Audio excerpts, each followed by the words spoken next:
kita beragama, lihat Al-Quran dan hadis dengan dalil.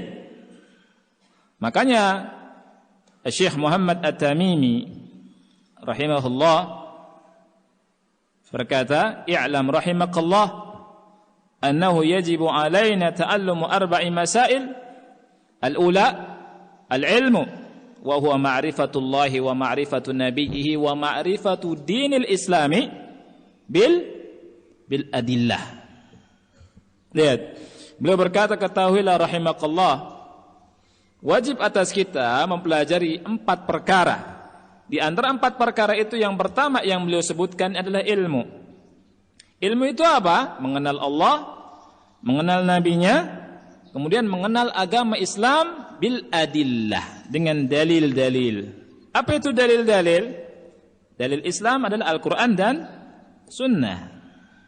Bukan prasangka, bukan akal, ra'yu, bukan saya kira, bukan kata kiai atau kata ustadz, tapi bil adillah, dengan dalil-dalil. Nah,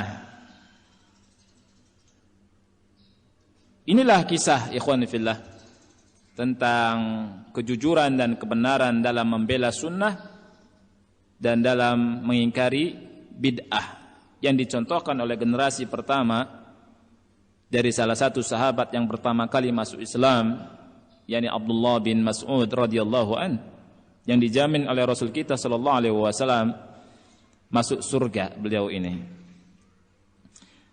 Ada 4 pelajaran yang bisa kita petik dari pelajaran kita tentang bahaya pengingkaran terhadap bid'ah dan contoh pengingkaran terhadap bid'ah. Pelajaran yang pertama,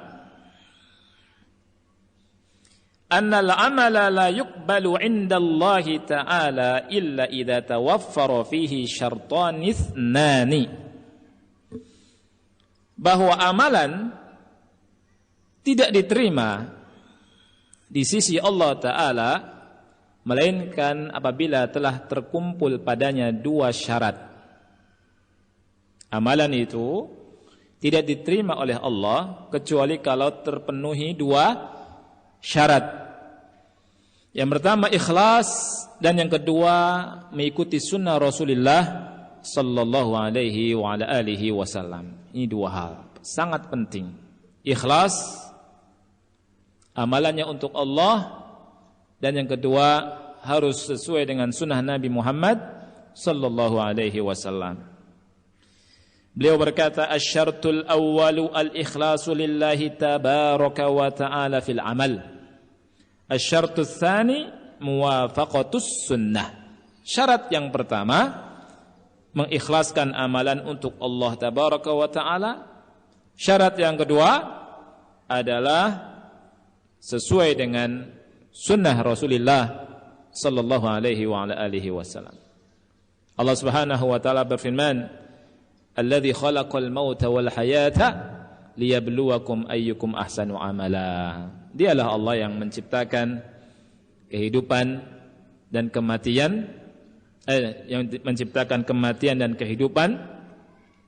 Liyabluwakum, agar Allah uji kalian siapa di antara kalian yang paling baik amalnya, bukan paling banyak, tapi paling baik. Oleh karena itu ketika Fudail bin Iyad ditanya tentang ayat ini, ya Aba Ali, Fudail bin Iyad berkata, "Ai akhlasuhu wa aswabu," paling ikhlas dan yang paling shawab. Kemudian dia ditanya, "Ya Aba Ali, ma akhlasuhu wa aswabu?" Apa maksud dari paling ikhlas dan yang paling shawab? Beliau berkata, "Innal amal idza kana khalisan wa lam yakun shawaban lam yuqbal. Wa idza kana shawaban wa lam yakun khalisan lam yuqbal hatta yakuna khalisan shawaban. Fal khalisu ay yakuna lillah was shawabu ay yakuna 'ala sunnah." Beliau berkata sesungguhnya amalan itu apabila ikhlas, tidak shawab, tidak diterima. Begitu juga apabila shawab, ya, tidak ikhlas, tidak diterima. Sehingga terkumpul dalam sebuah amalan, kata beliau, ikhlas dan shawab. Khalis, ikhlas, hendaknya amalan ditujukan untuk Allah, bukan untuk yang lain. Dan shawab, hendaknya amalan itu sesuai dengan sunnah Rasulullah sallallahu alaihi wasallam. Syekh berkata rahimahullah, "Fala yakfi liqabulil amali 'inda Allah 'azza wa jalla al-ikhlasu duna muwafaqati sunnah, bal yajibu 'alaika ya 'abdallah 'inda ayyi ibadatin an tas'ala nafsaka su'alain. As-su'alul awwalu lima ta'malu, al-jawabu bisidqin lillah. Was-su'alu tsani kaifa ta'malu, al-jawabu 'ala tariqati Rasulillah sallallahu alaihi wasallam." Tidak cukup untuk diterimanya sebuah amalan di sisi Allah dengan ikhlas semata tanpa mengikuti sunnah. Bahkan wajib bagi engkau wahai hamba Allah ketika melakukan ibadah apapun untuk bertanya dengan dua pertanyaan.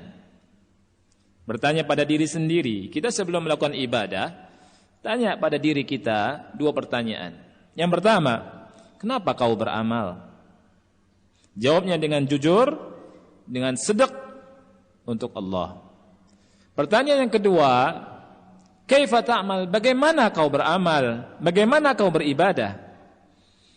Jawabannya adalah beribadah di atas jalannya Rasulullah sallallahu alaihi wasallam. Ini faedah yang pertama. Dan faedah ini ikhwati fillah lebih berharga daripada dunia beserta isinya.